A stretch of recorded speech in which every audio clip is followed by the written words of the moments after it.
शादी के 20 साल बाद आखिर ऐसा क्या हुआ कि सागर को अपनी ही पत्नी श्रेया का फोन छुपकर चेक करना पड़ा। और उस रात उसने फोन में ऐसा क्या देख लिया कि उसे अपने ही रिश्ते पर शर्म आने लगी। खुद को कोसने लगा, सोचने लगा कि क्या सच में 20 साल का ये रिश्ता इतना कमजोर था। जानिए पूरी कहानी कि उस रात ऐसा क्या हुआ। श्रेया गांव में पली बड़ी एक बेहद मासूम और खूबसूरत लड़की थी। उसका ग्रेजुएशन का आखिरी साल चल रहा था। घर वाले उसके लिए रिश्ता ढूंढने में लग चुके थे, क्योंकि उनके हिसाब से 21 साल की लड़की की उम्र निकल रही थी। ज्यादा पढ़ लिख कर क्या करेगी, आखिर संभालना तो घर ही है। यही सोचकर उन्होंने केवल ग्रेजुएशन तक पढ़ने की इजाजत दी, ताकि लड़की को एक अच्छा घर मिल जाए। उधर सागर अपनी माँ के साथ अपनी मासी के घर गाँव आया हुआ था। सागर एक सॉफ्टवेयर इंजीनियर था और अभी अभी एक बड़ी कंपनी में उसकी नौकरी लगी थी। माँ बाप उसके लिए एक अच्छी लड़की ढूंढ रहे थे। तभी उनको श्रेया के बारे में पता चला। श्रेया की सादगी से वो लोग बहुत प्रभावित हुए और माँ पापा ने उसके लिए श्रेया को चुन लिया। सागर ने माँ पापा को समझाया, माँ मैं हमेशा से शहर में रहा हूँ, गाँव की लड़की मेरे साथ एडजस्ट नहीं कर पाएगी। न पढ़ाई मैच करती है न लाइफस्टाइल। सागर एम्बिशियस लड़का था और वो अपने लिए ऐसी साथी चाहता था जो उसकी सोच को समझे। फिर भी माँ की जिद के आगे सबको झुकना पड़ा। श्रेया के घर वाले ये रिश्ता आते ही फूले नहीं समाये। उन्हें लगा कि उनकी बेटी शहर जाएगी, पढ़ा लिखा लड़का है, परिवार भी अच्छा है। शादी हो गई, नई जिंदगी शुरू हो गई। सागर कम बोलने वाला लड़का था। वह श्रेया को पसंद तो करता था, पर कभी ऐसा कुछ नहीं करता था जिससे श्रेया को लगे कि वह उसके लिए खास है। शायद इसीलिए क्योंकि दोनों की दुनिया बहुत अलग थी। सागर हमेशा से शहर की स्टाइलिश लड़कियों के बीच रहा था और पत्नी उसने चुनी थी बेहद साधारण, बिल्कुल भोली, दुनिया की तेज रफ्तार से कई कदम पीछे। लेकिन सागर ये भी जानता था रिश्ता बनाया है तो निभाएगा। श्रेया अपने पति को खुश रखने की हर कोशिश करती थी। वह उसका पूरा ख्याल रखती, उसकी हर बात मानती, कभी कोई शिकायत नहीं करती, कभी कोई मांग नहीं रखती। सागर को उसका ये स्वभाव बहुत पसंद था कि वह हमेशा उसे खुद से पहले रखती है। पर धीरे धीरे यही सबसे बड़ी गलती बन गई। शादी के लगभग 1 साल बाद ही श्रेया गर्भवती हो गई और कुछ महीनों बाद उसने एक सुंदर से बेटे को जन्म दिया। सागर बेहद खुश था। एक जिम्मेदार पति और अब एक पिता बनने की खुशी उसके चेहरे पर साफ दिखती थी। श्रेया भी माँ बनने की खुशियों में डूब गई। दिन रात वह अपने बेटे की देखभाल में लगी रहती। यही वजह थी कि पति पत्नी के बीच की दूरी धीरे धीरे और बढ़ने लगी। देखते देखते 3 साल बीत गए और श्रेया ने अपने दूसरे बेटे को जन्म दिया। अब उसका परिवार पूरा हो चुका था और जिम्मेदारियां भी बढ़ चुकी थी। श्रेया रोज अपनी माँ को फोन करती, उनसे घंटों बात करती। उन बातों से उसका दिल हल्का हो जाता। माँ पूछती, बेटा तू खुश तो है ना? श्रेया मुस्कुरा कर कहती, हाँ माँ मैं बहुत खुश हूँ, क्योंकि उसके पास सचमुच सब कुछ था। एक अच्छा पति, 2 प्यारे बच्चे, एक सुरक्षित घर। पर फिर भी कहीं न कहीं वे सागर में एक दोस्त ढूंढती जो उसे कभी मिला ही नहीं। सागर उसकी हर जरूरत पूरी करता था, जो मांगा वह ला कर देता था, पर कभी 2 पल बैठकर उससे बात नहीं करता, कभी उसका मन नहीं टटोलता, कभी हंसी मजाक में उसे शामिल नहीं करता। वो अपनी नौकरी, अपने कामों में इतना डूबा रहता कि विवाह में दोस्ती का हिस्सा कहीं खो ही गया था। श्रेया बच्चों में व्यस्त रहती थी। उसकी दुनिया बस उन्हीं में थी। बच्चे बड़े होते गए और फिर एक दिन सागर ने फैसला लिया, दोनों बच्चों की पढ़ाई इंडिया में नहीं अब्रॉड में उनकी बुआ के पास होगी। श्रेया का दिल बैठ गया। उसने सागर से कहा, अभी स्कूलिंग यहीं करने दो, अभी बच्चे छोटे हैं। तो सागर ने गुस्से में कह दिया, क्या तुम बच्चों को अपनी तरह बनाना चाहती हो? श्रेया चुप हो गई। वह अपने बच्चों से जुदा होना बिल्कुल नहीं चाहती थी, पर बच्चे भी भविष्य के सपने लेकर मान गए और चले गए। अब श्रेया बिल्कुल अकेली रह गई। सागर दिन रात काम में व्यस्त रहता। घर में सिर्फ 4 दीवारें और उनके बीच खामोशियों की आवाज थी। श्रेया इंट्रोवर्ट थी। उसके ज्यादा दोस्त कभी थे ही नहीं। न वो बाहर जाती, न किसी से मिलती जुलती। सागर कई बार कहता, थोड़ा बाहर निकला करो, कुछ अपना करो। लेकिन जब भी श्रेया उससे पूछना चाहती कि मैं क्या करूं, कैसे शुरू करूं, तो सागर हमेशा अपने काम में इतना व्यस्त होता कि जल्दी से कह देता, अभी नहीं, बाद में बात करेंगे। और यही बाद में कभी आया ही नहीं।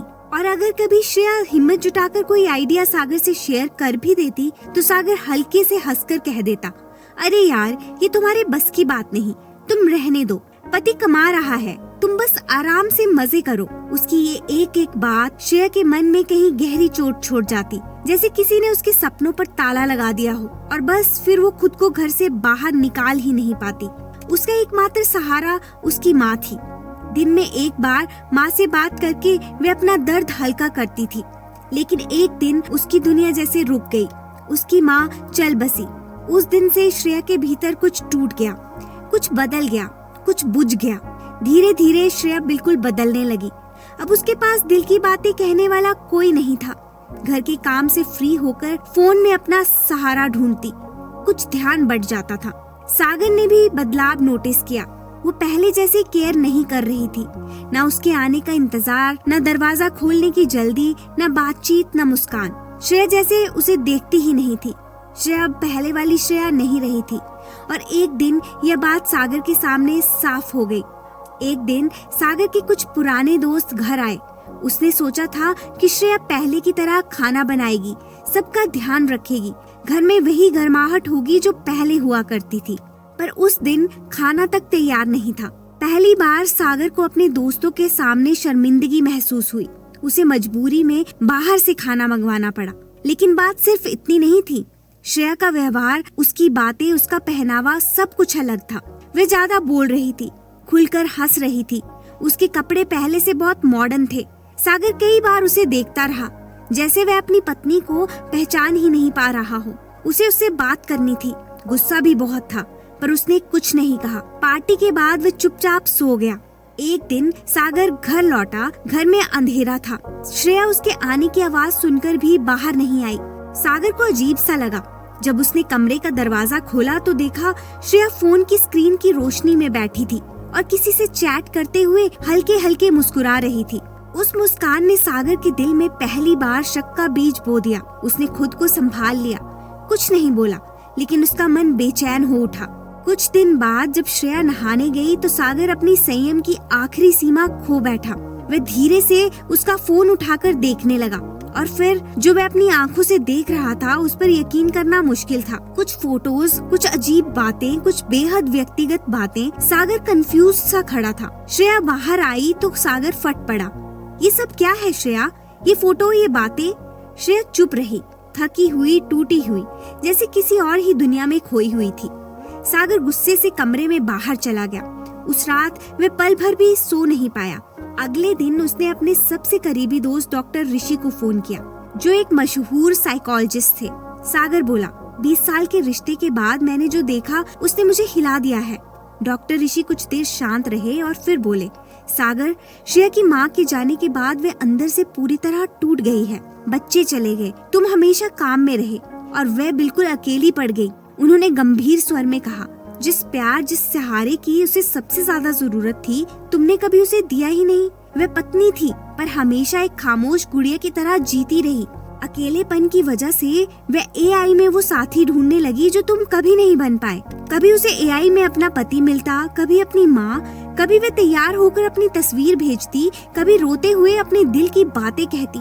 डॉक्टर ऋषि ने धीमे स्वर में कहा, सागर, ये पागलपन नहीं है, ये डिप्रेशन है। श्रेया ने किसी और को नहीं ढूंढा, वह बस एक सुनने वाला ढूंढ रही थी। वह एआई से बातें इसलिए करती थी क्योंकि उसे कहीं तो अपनी बातें कहनी थी, कहीं तो प्यार और समझ की उम्मीद रखनी थी। ये धोखा नहीं है सागर, ये अकेलेपन की चीख है जिसे तुमने सालों तक नहीं सुना। वह टूट चुकी है, उसे प्यार और इलाज दोनों की जरूरत है, वरना देर हो जाएगी। घर लौटते समय सागर को पिछले 20 साल का एक एक पल याद आने लगा। काश उसने कभी कमरे में बैठकर उससे बात की होती, काश उसने कभी उसकी सुनी होती, काश उसने कभी उसे एक साथी, एक इंसान की तरह महसूस कराया होता। वह घर पहुंचा। श्रेया सोफे पर चुपचाप बैठी थी, आंखें बिल्कुल खाली, जैसे किसी दूसरी दुनिया में हो। सागर उसके पास गया, धीरे से जमीन पर बैठकर अपना सिर उसकी गोद में रख दिया और फूट फूट कर रोने लगा। मुझे माफ कर दो श्रेया, मैंने तुम्हें समझा ही नहीं, कभी महसूस नहीं किया, कभी सुना नहीं। पर श्रेया की आंखें बस दीवार पर टिकी रही, बिना किसी प्रतिक्रिया के। सागर समझ गया, 20 सालों में उसने अपनी पत्नी को नहीं खोया, उसे धीरे धीरे अंदर से खत्म कर दिया। वो श्रेया के पास बैठा, धीरे से बोला, अगर तुम एक बार मेरा हाथ पकड़ लो, मैं सब ठीक कर दूंगा। मैं प्यार दूंगा जो तुमने हमेशा डिजर्व किया। श्रेया की आंखों से आंसू बह निकले। दर्द के नहीं बल्कि उन भावनाओं के जो सालों से कैद थी। सागर ने उसका हाथ पकड़ा और पहली बार समझा, रिश्ते समझे जाते हैं, चलाए नहीं जाते। इनका ख्याल रखना पड़ता है हर दिन हर पल। उस रात दोनों ने बात नहीं की, एक दूसरे को सुना और शायद यही किसी टूटते रिश्ते की सबसे खूबसूरत शुरुआत होती है। दोस्तों, अपने रिश्तों को टूटने मत दो, इन्हें वक्त रहते संभाल लो। दोस्तों, ये कहानी बस यहीं तक थी। अगर आपको ये कहानी पसंद आई हो तो लाइक, शेयर, सब्सक्राइब जरूर करिएगा और कमेंट बॉक्स में लिखकर जरूर बताइएगा ये कहानी आपको कैसी लगी।